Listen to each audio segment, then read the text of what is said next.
রাজধানীর বুকে ফের নেশার আসর। ফায়ার সার্ভিসের সামনেই প্রেস টিকা লাগানো গাড়িতে মদ্যপানের অভিযোগ। প্রশ্নের মুখে প্রশাসনের নেশা বিরোধী অভিযান। নেশামুক্ত সমাজ গড়ার বড় বড় প্রচারের মাঝেই ফের প্রকাশ্যে এলো রাজধানী আগরতলা শহরের উদ্বেগজনক ছবি। এবার খোদ ফায়ার সার্ভিস দপ্তরের সামনে প্রেস স্টিকার লাগানো একটি গাড়িতে বসে প্রকাশ্যে মদ্যপানের অভিযোগকে কেন্দ্র করে তীব্র চাঞ্চল্য সৃষ্টি হয়েছে। অভিযোগ, দীর্ঘ সময় ধরে গাড়িটি ফায়ার সার্ভিসের প্রবেশ পথ আটকে দাঁড়িয়েছিল। গাড়ির ভেতরে এক ব্যক্তি মদ্যপ অবস্থায় ছিলেন এবং তার স্ত্রীও সেই সময় গাড়িতে উপস্থিত ছিলেন। ফায়ার সার্ভিসের কর্মীরা বারবার গাড়ি সরিয়ে নেওয়ার অনুরোধ জানালেও অভিযুক্ত ব্যক্তি তা মানতে অস্বীকার করেন বলেও দাবি। এমনকি প্রতিবাদ করতে গেলেই এক কর্মীর মুখে ঘুষি মারা হয় বলেও অভিযোগ উঠছে। এই ঘটনায় ফের প্রশ্ন উঠছে রাজ্যের নেশা বিরোধী অভিযানের কার্যকারিতা নিয়ে। শহরের গুরুত্বপূর্ণ সরকারি দপ্তরের সামনে যদি প্রকাশ্যে এভাবে নেশার আসর বসে, তাহলে সাধারণ এলাকাগুলি পরিস্থিতি কতটা ভয়াবহ হতে পারে তা নিয়ে এখন চর্চা শুরু হয়েছে। সরকারের কড়া অবস্থানের দাবি বারবার শোনা গেলেও বাস্তবে নেশা রুখতে প্রশাসনের ভূমিকা কতটা সফল তা নিয়ে জনমনে বাড়ছে অসন্তোষ। অন্যদিকে অভিযুক্ত গাড়ি চালক ও কয়েকজন পথচারী পাল্টা অভিযোগ করে দাবি করেন ফায়ার সার্ভিস কর্মীরা মিলে তাকে মারধর করছেন।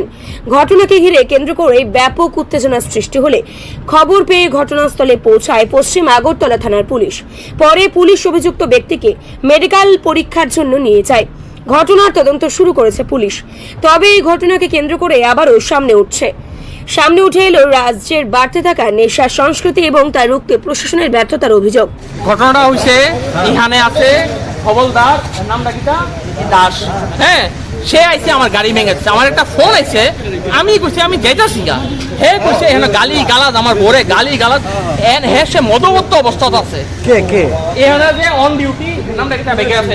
অ্যাকচুয়ালি তো এই জায়গাটার ভিতরে গাড়ি রাখার, আরে আমার একটা ফোন আইছে, আমি দাঁড়াইছি। একদম আমি কোনো ইন্টারভিউ দিতেছি না। না না, এটা উচিত না। পুলিশ আইছে বলে না, একদম না। আমার গাড়ি ঘুরে না, দেন আমার গাড়ি ঘুরে আছে। আপনি সিসিটিভি দেন, ইমার্জেন্সি প্লেট। আপনি ক্যামেরা তো দেখেন না কতটুকু আছে। আপনি তো জানতেন এই জায়গা আপনি ইমার্জেন্সি ক্যামেরা তো দেখেন না। এই জায়গাটা তো ইমার্জেন্সি জায়গা। আপনি জানেন না সেটা কিভাবে রাখছেন এই জায়গার মধ্যে গাড়ি?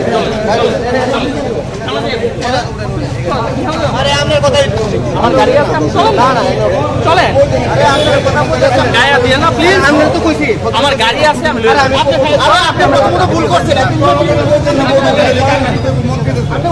গাড়িটা আমরা ইমার্জেন্সি গাড়ির সামনে হ্যাঁ এখানে দাঁড়িয়ে বিরিয়ানি আর মানে ওয়াইনের মতো খাইতেছে।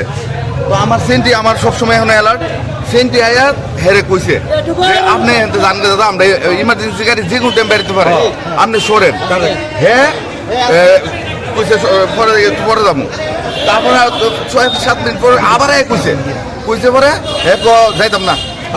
তারপর আমি আইসি সামনে পরে আমি কিনতেছি সেন্টি গাড়িটা এই আমার ফার্স্ট টানোটার সামনে ইমার্জেন্সি গাড়ির সামনে হেরে কইছি স্যার হে সরে না। তারপর আমি গিয়ে কইছি। রিপোর্ট সংবাদ প্রতীক্ষা।